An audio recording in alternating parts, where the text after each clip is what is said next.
Pourquoi avons-nous des épreuves? Pourquoi avons-nous des épreuves? Pourquoi avez-vous des épreuves? Pourquoi est-ce que j'ai des épreuves? Pourquoi est-ce que le commun des mortels vit des épreuves? J'espère que vous allez bien. C'est le sujet qu'on va aborder aujourd'hui, que je souhaite en tous les cas partager avec vous. Et de me partager votre avis, votre opinion là-dessus. Parce que bien évidemment, je vous partage le mien, qui n'est qu'un avis, hein, tout simplement. Mais l'idée, c'est de pouvoir échanger avec vous, de pouvoir confronter nos idées et d'échanger ensemble sur ce sujet et sur d'autres, notamment avec tous les autres vidéos que je fais et que je vous partage. Donc j'espère que vous allez bien. Je vous remercie déjà d'être là, je vous remercie d'être présent. Je vous remercie de me soutenir par vos messages en commentaire ou en privé, par vos likes, vos abonnements, vos partages. Merci beaucoup de m'aider à diffuser mes messages, mes vidéos. Donc merci infiniment. Donc comme je vous disais, pourquoi est-ce que nous avons des épreuves? Je vous pose une question, est-ce que vous connaissez une personne autour de vous qui n'a jamais vécu d'épreuve? Pourquoi l'humain est-il censé vivre des épreuves régulièrement, constamment? Est-ce que c'est un lot, j'allais dire, qu'on ne peut éviter? Est-ce que l'humain ne peut éviter des épreuves? Je dirais pour ma part que les épreuves, nos épreuves, font partie de notre cheminement, font partie de notre parcours. Et que c'est grâce aux épreuves que nous apprenons, que nous évoluons, que nous nous développons. Nous avons besoin d'expériences réelles et concrètes pour nous dépasser. Ah oui, mais je vous entends déjà, ah oui, mais moi j'ai pas besoin de vivre telle ou telle épreuve pour comprendre tel ou tel message. Eh bien si. Parce qu'on n'apprend pas lorsque tout va bien. On apprend que lorsqu'on est soumis justement à des épreuves, que lorsque l'on est confronté à des situations problématiques, des situations qui nous demandent d'aller puiser en nous des ressources que peut-être on pensait ne pas avoir. Parce qu'elles servent à ça, les épreuves. Pas juste pour nous challenger, pas juste pour mettre au défi, pas juste pour venir nous ralentir dans notre cheminement ou notre parcours. Les épreuves sont là pour nous permettre d'aller puiser en nous les ressources nécessaires pour les dépasser. Donc, ce qui veut dire que chaque épreuve que chaque personne vit, donc chaque épreuve que vous vivez aussi, sont des occasions d'aller vous confirmer à vous-même que vous avez les capacités de dépasser cette situation. Même si parfois, il arrive que des personnes s'arrêtent, ralentissent, voire bloquent face à une situation de la vie. J'allais dire, peu importe la difficulté, peu importe la gravité, c'est pas la gravité qui fait qu'une personne va bloquer. C'est davantage la façon dont on va appréhender la situation. Parce qu'il y a des personnes qui vivent des situations tellement difficiles, tellement dramatiques, et qui parviennent à puiser en elles les ressources pour se dépasser, parfois bien plus que d'autres personnes face à des situations qu'on pourrait dire moins confrontantes ou moins challengeantes. Donc ce n'est pas le niveau de difficulté qui va faire qu'on va se dépasser ou pas, c'est la manière dont chacun va pouvoir se présenter à la situation, vivre avec, l'appréhender, prendre notamment les enseignements nécessaires, aller chercher au fond d'elle les ressources nécessaires aussi pour la dépasser. Et c'est ce qui va faire qu'elle sera plus facilement dépassable, plus facilement franchie, plus facilement qu'on va passer à autre chose, et donc à la prochaine épreuve. C'est comme si, c'est comme, par exemple, juste pour faire une analogie, dans une activité sportive, ceux qui font des courses, notamment la course de haies, je crois que ça s'appelle comme ça, hein. Je suis pas experte, mais bon, je pense que ça doit s'appeler les courses de haies. C'est comme si, à chaque fois que le coureur ou la coureuse devait dépasser ou devait franchir son étape, là, son épreuve, et s'arrêtait parce qu'elle se sentait totalement anéantie et bloquée et ne trouvait pas les ressources en elle. Sauf que, j'allais dire, la différence entre ce sportif et monsieur et madame tout le monde, c'est que le sportif, lui, sait qu'il a des épreuves sur son parcours. Il sait très bien qu'à chaque fois, il va avoir une épreuve à passer, une haie à dépasser, à sauter, à franchir, puis une accalmie, puis à nouveau une accalmie, puis à nouveau une haie, et ainsi de suite, et ainsi de suite. Et bien, dans la vie, c'est la même chose. Bonsoir, Luc. Dans la vie, c'est la même chose, dans le sens que nous savons d'avance que nous avons des épreuves à passer. Nous savons d'avance que nous avons des haies à surmonter. La seule différence avec le coureur qui saute ces haies, qui les franchit, c'est que nous ne savons pas où elles se trouvent, quand elles se trouvent, quand est-ce qu'elles se présentent à nous, et surtout à quel niveau de difficulté est-ce qu'elles vont se présenter à nous. Mais, ce que vous pouvez être certain, c'est que quelle que soit la difficulté qui s'offre à vous, j'allais dire, qui s'offre, bah oui, parce que c'est aussi un cadeau, quelle que soit la difficulté qui s'offre à vous, eh bien, ça veut dire que vous avez le bagage nécessaire pour la surmonter. Vous avez les ressources nécessaires pour les surmonter. C'est vraiment ça qui va justement nous permettre de pouvoir les dépasser plus facilement en sachant que nous avons les difficultés à la hauteur de nos compétences et de nos capacités de pouvoir les dépasser. Donc c'est pas un niveau de difficulté en soi, d'épreuve, mais c'est en termes de qu'est-ce que moi je suis capable de pouvoir surmonter, d'appréhender. Même si, comme je vous disais à l'instant, même si parfois il se peut que certaines personnes vont totalement se figer et bloquer face à une épreuve et puis voire même compromettre le reste de leur environnement. Exemple, des épreuves vraiment difficiles, ça peut être la perte d'une personne chère. Bonsoir Linda, j'espère que tu vas bien.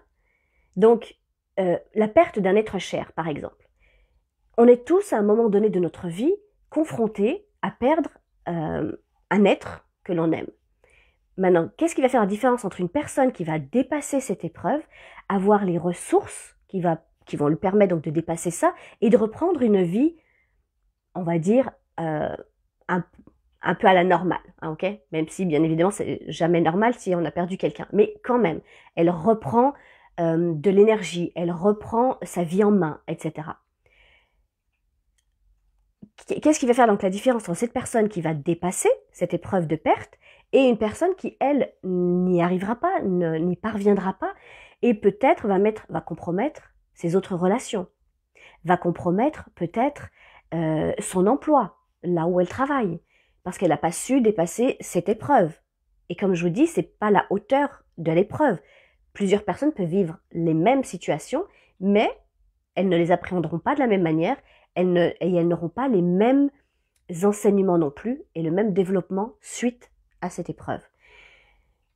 Donc, les épreuves, encore une fois, sont une façon de nous dépasser, sont une façon de nous connaître, bien sûr, pour aller chercher justement les ressources dont nous avons besoin pour les dépasser, et faire en sorte de ne pas non plus se perdre dans notre environnement qui est le nôtre.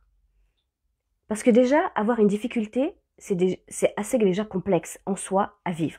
Mais si en plus cette épreuve va faire en sorte que on va perdre notre emploi, qu'on va perdre notre conjoint, qu'on va perdre des relations, des amis, etc., etc., à un moment donné, là, les épreuves, elles s'enchaînent beaucoup. Et plus on n'a pas pris l'enseignement de la première épreuve, si je prenais l'exemple du décès d'une personne proche, plus on va avoir d'autres épreuves qui vont s'ajouter et qu'on va devoir surmonter aussi. Donc d'où l'importance de prendre vraiment des épreuves comme des occasions de se dépasser, des occasions d'apprendre sur soi et des occasions d'aller chercher et puiser en soi les ressources dont on a à notre disposition pour aller de l'avant, pour se dépasser, pour soi, pour son entourage, pour son environnement, et aussi pour inspirer autour de soi. Vous savez, on est tous là pour expérimenter la vie. On est tous là en tant que témoins de la vie.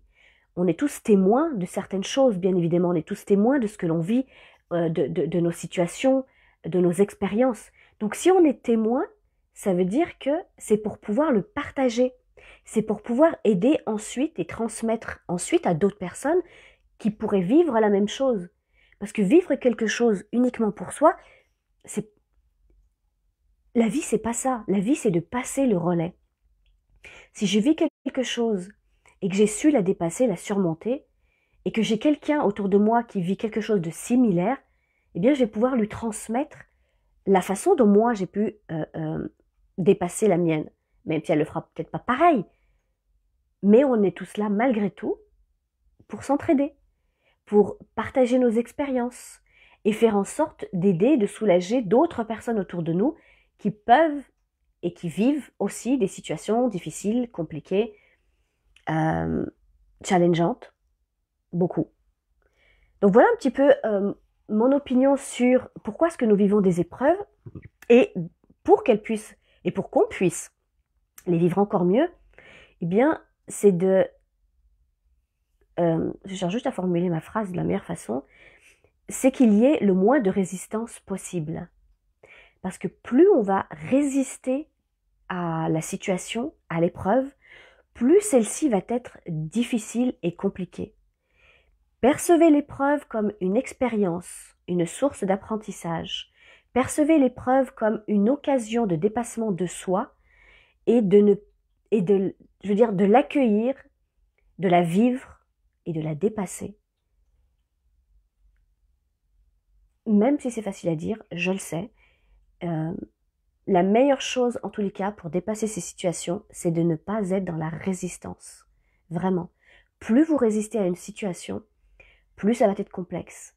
Encore une fois, si je reprends l'exemple du sportif qui fait sa course de haie, s'il ne veut pas la sauter, s'il s'arrête devant la haie, s'il bloque, parce qu'il dit moi je ne sauterai pas, ok, eh ben plus il va résister, plus il pourra pas la dépasser. Il pourra pas vivre le saut de haie et il pourra pas vivre l'accalmie qu'il y a derrière. Et il ne pourra pas non plus surmonter les autres épreuves qu'il y aura à venir. Parce que les autres vont s'enchaîner à un moment donné.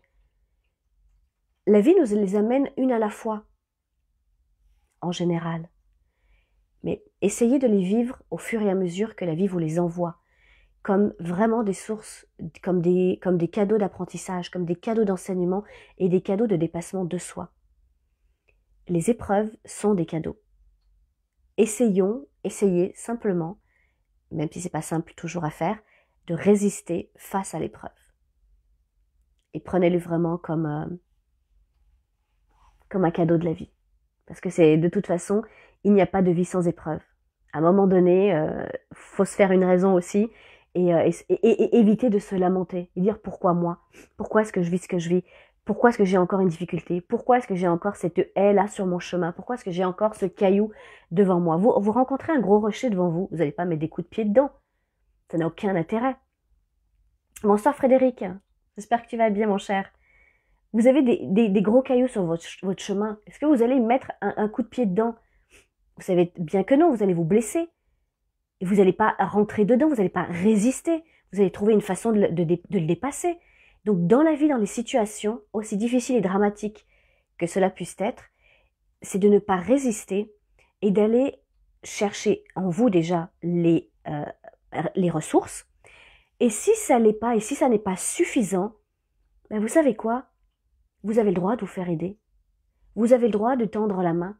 Vous avez le droit de demander à quelqu'un autour de vous, peut-être quelqu'un qui a déjà surmonté quelque chose de similaire, ou quelqu'un tout simplement qui peut vous aider par ses conseils, par ses suggestions, ne serait-ce que par son soutien et son écoute. Demandez l'aide d'une personne autour de vous. Vous n'êtes pas obligé de vivre ça tout seul ou toute seule. Merci Frédéric, c'est super gentil. Merci.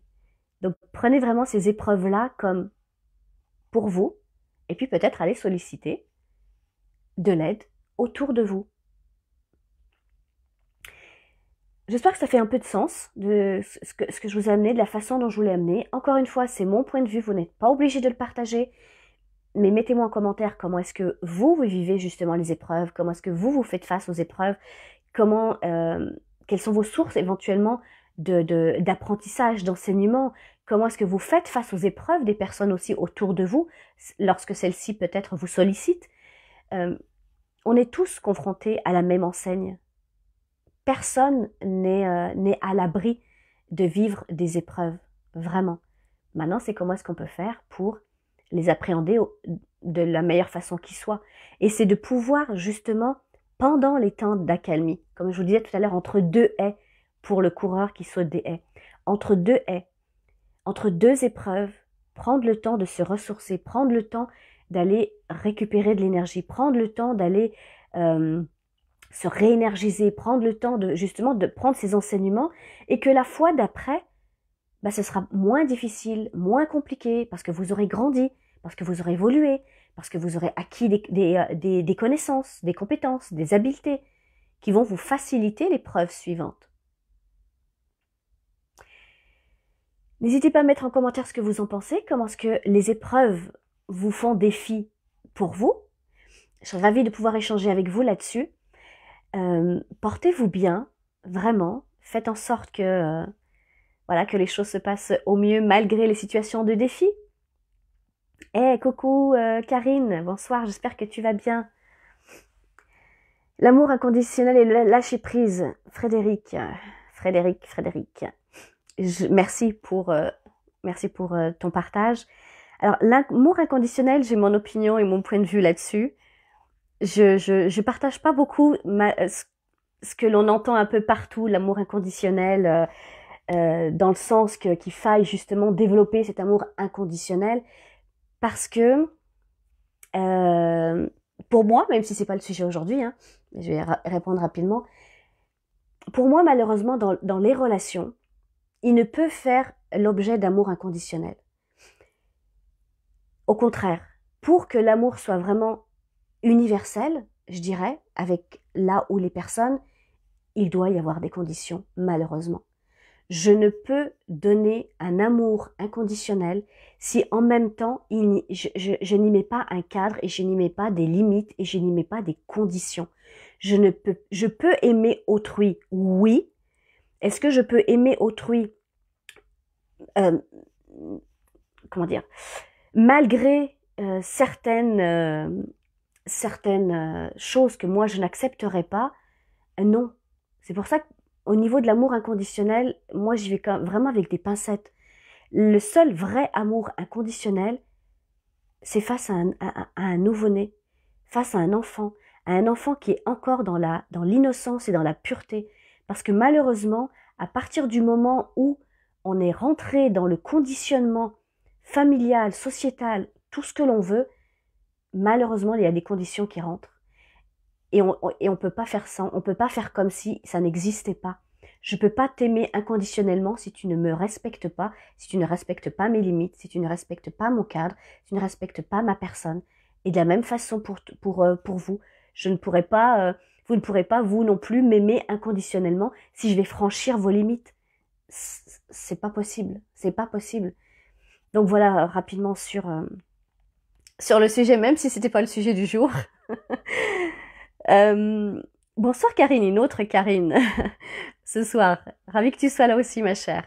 Et pour le lâcher prise, Frédéric, je pense que ça fera l'objet d'une autre conversation, parce que sinon je vais m'égarer. Donc aujourd'hui, c'était sur les épreuves de la vie et sur le fait justement d'y mettre de moins de résistance possible pour mieux les vivre, pour mieux les dépasser, pour mieux les appréhender et pour mieux passer à la suite. Parce que tant que je la dépasse pas, je pourrais pas aller dans cet espace de ressourcement. Pour que je puisse rentrer dans l'espace de ressourcement, je dois dépasser cette épreuve d'abord et avant tout. L'amour inconditionnel est un joyau, oui, avec sous condition. Pour moi, c'est sous condition de toute façon. Inconditionnel, mais sous condition.